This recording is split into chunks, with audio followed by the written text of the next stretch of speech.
From downtown Milwaukee, welcome to Money Talk with Bob Landis. Each week, professional advisors from Landis & Company Investments discuss the latest financial developments, offering timely insight and long-term perspective. This is Money Talk for March 21st, 2025. Your Milwaukee Bucks are on a Western road swing this week before they land back in Milwaukee to play the Knicks next Friday. And the Brewers' home opener is just 10 days away. It's getting close. There's a cool event at the Riverside tomorrow. It's the 12th annual Milwaukee Blues Fest. That's going to be really good. And if you're in the country, Dwight Yoakam is at the Miller High Life Theater. And that's also tomorrow night. And that's also going to be real good. Well, today I have three animal stories. In Norfolk, Virginia, there were reports of a gorilla on the loose following a power outage at the zoo. Several Facebook users claim to have seen the cage-free ape. But there's just one problem with those reports. The Norfolk Zoo doesn't have a gorilla. So much for eyewitnesses. And from Berlin, the Germans set out to break a Guinness World Record. So they put together a parade of 1,197 wiener dogs. Or should I say Wiener dogs? Yeah, they broke the record. And a TSA agent stopped a man at an airport for having a suspicious bulge in his pants. And no, he wasn't excited about flying. He had a 5-inch turtle wrapped in a towel stuffed down his pants. Let me go on record and say those TSA agents are probably underpaid. On the podcast today, we have Dave Sandstrom, Adam Bailey, Joel Dresang, and wrapping up the week, here's Kyle Tedding. Well, thanks, Max. An interesting week overall. Took until the very last moments of the market on Friday to get the Nasdaq positive, but finished up 0.2%. That's 30 points on the Nasdaq for the week, closing at 17,784. Same story for the S&P 500, finishing up 29 points on the week, 0.5%, closing at 56,68. And the Dow Jones Industrial average up 1.2% this week, continuing to outperform, closing at the bell on Friday in New York at 41,985. For the year, Nasdaq down 7.8%, a rough stretch for those kind of more tech growth-oriented stocks. The S&P down 3.4%, and the Dow Jones Industrial average negative, but down just 1.1%. All right, Adam, so a good week in the books here this week, and, I think staring at a market that was in correction territory a week ago Thursday, dealing with plenty of uncertainty out there. I think the less than obvious question for many is this a good time to buy? I suppose when the market is down, it's usually a good time to buy. But yeah, your point's well taken. On this week, we rallied in the last minute on the last day to break what would have been a 5-week losing streak. We've kind of rallied off some of the lows that we've had in previous week, but the market is still showing some signs of worry that perhaps this trade war can take a sizable bite out of earnings and economic growth. We don't have any evidence of that yet, in part because earnings season really hasn't started until April. But yeah, the market has showed just signs of it being fickle. But it's good to see a rally into the close this afternoon. Yeah, Dave, some encouraging signs that maybe volatility is starting to dampen a little bit.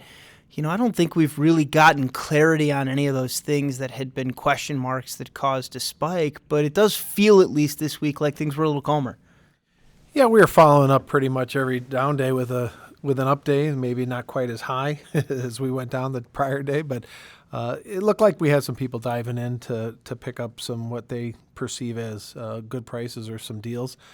I think that the encouraging thing, Kyle, is that markets are kind of behaving the way they should. When you look at across the board, you're seeing the things that are the most highly valued or elevated in their valuations selling off the most. Growth stocks, we're bumping up on valuations that we rarely see. Those prices were very, very rich coming into this year. And so not unusual to see some price declines and some profit taking. S&P similarly experiencing some of those sales, and then the Dow holding up a little bit better. So I think you're seeing some of the more conservative, more reasonably valued stocks holding their own, and selling off on the stuff that's super expensive.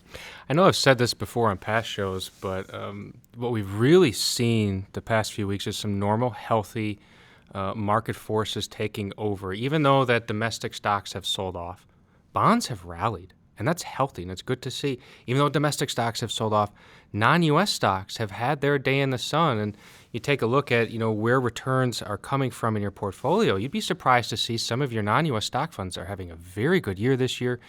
Nobody's complaining about their bonds these days, and it's good to see diversification works. It's good to see correlation work the way it's meant to, where things march to the beat of their own drummer, and we're certainly seeing that play out this year. I'm glad, Adam, that you point out the bond side of the portfolio. It's been helped immensely by interest rates that have come down a little bit so far this year. The 10-year Treasury ended 2024 a little over 4.5%, 4.57. Right now we're around 4.25, and so just from a rate perspective, we've gotten some tailwind for bond investors. The challenge, of course, is that long term, I'd rather clip my coupons on my bonds, and I'd rather have a higher interest rate because it means my coupons are going to give me a little more than watch my price go up temporarily because interest rates have fallen. And so I think the good news is bond investors have gotten a little bit of the best of both worlds right now. They're getting a pretty decent coupon from their bonds. It's put their bond funds up 1.5%, 2% through the first part of the year. But also they're seeing a little bit of benefit on price because interest rates broadly have come down a little bit, with one big caveat. And that caveat is that the last couple of weeks, we've seen some signs that maybe the lower quality bonds are showing some signs of stress. I want to be clear that the signs of stress are quite minimal compared to any historical measures. But what we tend to measure is what kind of demand is there for bonds, and especially those lower quality bonds, how much of a premium do they have to pay in order to attract investment? And maybe we're learning that bond investors that were focused just on that little bit of premium may have missed out on some of the obvious reasons for holding bonds. Yeah, Kyle, and for our listeners' sake, what you're referring to, high-yield bonds, otherwise known as junk bonds. It represents debt in businesses that they're not thriving, but they are just surviving in this economy. And usually you get paid a little bit more to hold debt of businesses that just kind of clinging to life. And in the past, when we've seen some economic turmoil or the threat of economic turmoil, spreads widen out, prices decline, and junk bonds can behave a lot like stocks can at times. And we've seen a little bit of that, but there hasn't been much worry that defaults are going to rise as of yet. But it is something that we're watching closely, how the junk bond market is reacting to a lot of this news. And for now, it has taken it in stride. I want to step our listeners up to the graduate school level here just for a second and talk about the relationship that we have between interest rates and bond prices. And roughly speaking, rates and prices, when you're talking about bonds, have an inverse relationship. When bond rates or interest rates more broadly go up, bond prices tend to go down and vice versa. So let's take the example of interest rates falling by 1%. And let's take a bond that has a duration, a rough measure of the sensitivity to that rate movement of, say, 5 years. Well, a 1% decline in interest rates times your duration times that 5 years should tell you about what kind of price improvement you'd expect in those bonds. And so 1% decline should equate to about a 5% increase in the price of the bonds in that 5-year duration bond.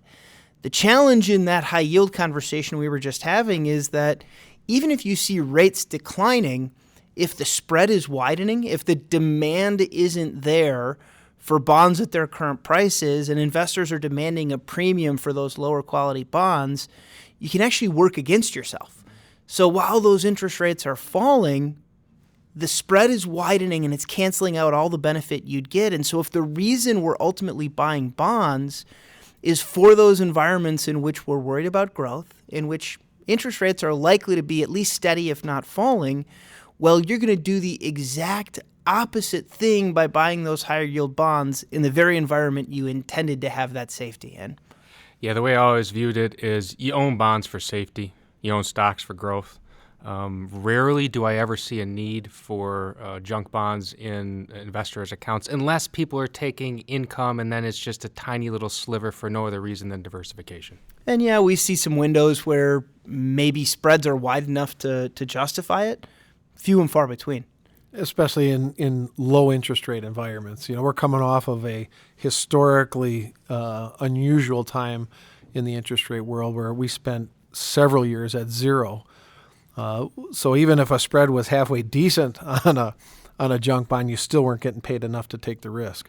And so that dynamic is still a little bit more difficult to sell for that kind of risk. And speaking of interest rates, Fed decided to leave steady interest rates this week. Kyle, you got any more thoughts on that? I think the big thing for me is just that Jay Powell and the Fed have continued to be clear that we're going to be data dependent, that we are not going to try to get ahead of what the data is telling us is necessary, that the economy has been slowing. Joel, I know we can touch on that in a minute, that there are some signs that, inflation is still a thing we have to talk about, although it's not the same problem it was, and that while the labor market is fairly strong still, we have to be cognizant of any weakening we might see there. And so in that environment, it would make sense that the Fed remains restrictive, but not as restrictive as they were a year and a half ago. And so for Jay Powell to come out and say, yeah, we probably don't need to make a cut now, maybe we get one or two cuts before the end of the year, I think it's roughly in line with what we would have hoped for from the Fed. I think certainly there are individuals out there that might want to see a little bit of a push in the other direction, that might want to see some bigger cuts. We saw some, I think, headlines this week that indicated that there's some politicians that would have liked to see more action. We have to be clear, the Fed has always been an independent body, appointed, but they are supposed to be acting upon the data they see, not the will of certain politicians. And I think it's healthy to see that there is still some separation there. And Kyle, I think the takeaway and the important thing for investors to remember is that the Fed now has some room and some tools back in the toolbox to step in if that economic weakness does take hold. Remember, it's only been a matter of a couple of years now when they were at zero, they basically had nothing that they could do to step in and maybe provide some stimulus to the economy via rate cuts. And so the fact that now that we've been able to push off of zero, got up to north of 5 for a while, and we're still in the mid 4s, they still have some ability to come and step in and provide some stimulus. Yeah, that's how I took the news this week is, for one, not that they're going to come out and say this, but they have successfully found neutral in their interest rates where they have balanced between the labor market and inflation. They have found a neutral where they're happy with, but they're leaving all of their ammo still on the table. If we do get some economic weakness because trade war or other factors, they're leaving all of their ammo at the ready in case they need to act. Dave, to your point, I've always heard the Fed and its stimulus abilities as bringing a punch bowl to the party, but I've always seen it more as an IV. And to your point, they have something in the IV, and it's and to Adam's point, they're not having to use it right now. The patient is stable enough that they don't have to inject that. Well, I like the idea of a punch bowl better than being in the infirmary. That one sounds more fun with the punch bowl. Well, maybe the point there Putting is the that punch in the IV. Is that where you're going? Is that where you're going? Yeah. No, I think that historically the Fed may have been late to respond to certain environments sometimes, and the IV was the much more apt comparison because you were talking about a patient that was in dire need of some intervention, and I think to what we're talking about now, it feels a little closer to the punch bowl scenario because we have been partying for a while and we have been drinking that punch, and maybe somebody spiked the punch and maybe it's starting to wear off, but I think the environment we're dealing with is a Fed that has tried to get ahead of the patient in the ICU by saying, no, we're going to keep this party going. Joel, we had some economic data this week, not a ton that was of meaningful consequence, some more coming next week, but in particular things like retail sales, which we pay pretty close attention to because it tells us about the consumer. Right. You think of the data that we look at week to week on the economy, and there's hard data and there's soft data, and the hard data we're looking at is still pretty good. It still shows an economy that's relatively strong, maybe weakening a little, but it's been strong for a while. And then the softer data are the things that we talked about last week with the consumer sentiment, the consumer confidence, where it's just not really hard numbers. It's more the attitudes of people, and we get concerned about that because a lot of times when people are feeling down about the economy and their personal finances, they're not going to be spending as much. So the retail numbers are a way of looking at that, and those were for February.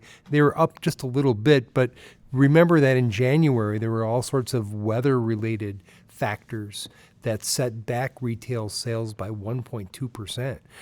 So going up 0.2% in February, although that's positive, it's not that strong considering what happened in January. I was talking to a local car dealership earlier today that was telling me February had been a rough month for them.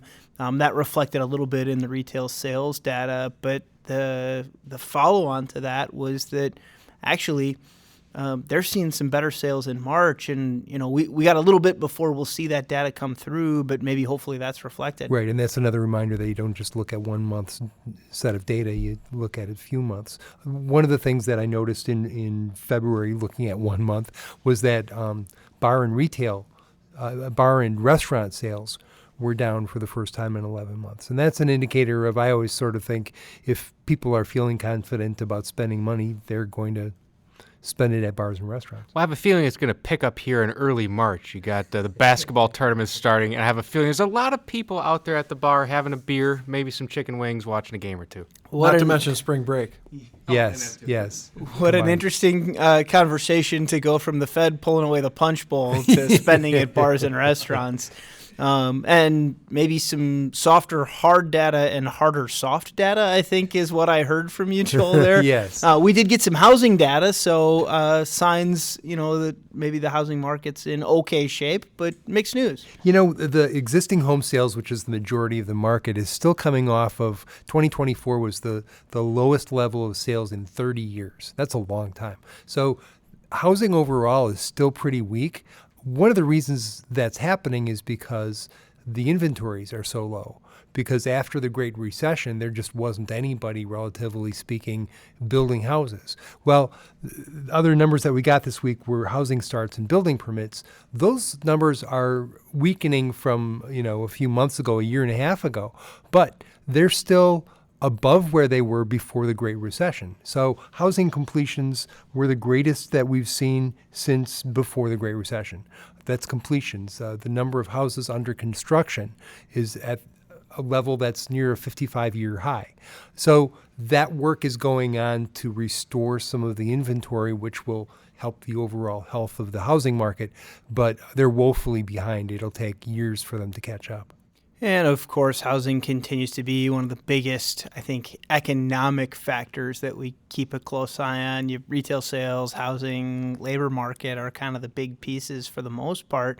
And so it's important that we get an understanding of, what does household formation look like? What's the overall state of the industry? I think helpful to see some more creation, but also a ways to go. This was an interesting number this week. The National Association of Realtors, with their existing home sales data, figured out that with housing prices still increasing after all of these months, they were up for the 20th month in a row, year-to-year basis, that they figured that home values have risen by $1.3 trillion from a year ago.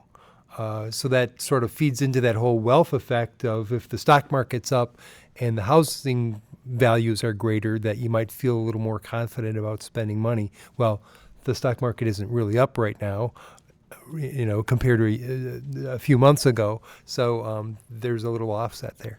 And maybe some of that reflected in some of our expectations for what's to come. We had the survey from the Conference Board of Leading Economic Indicators.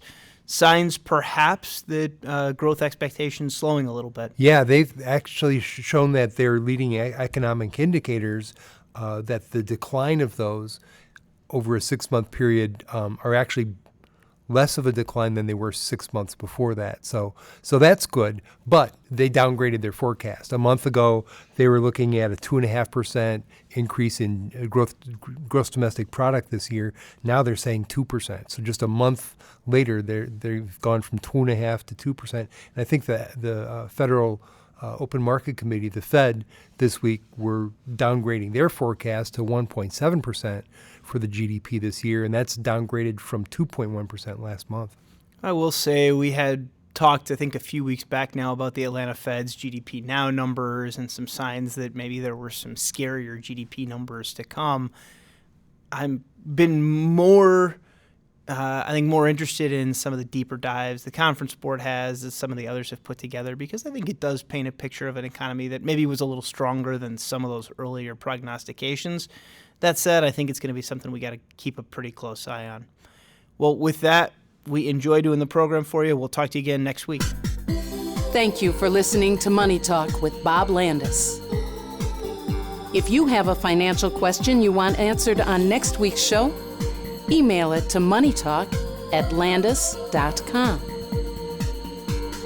To keep informed throughout the week, visit our Money Talk page at landis.com.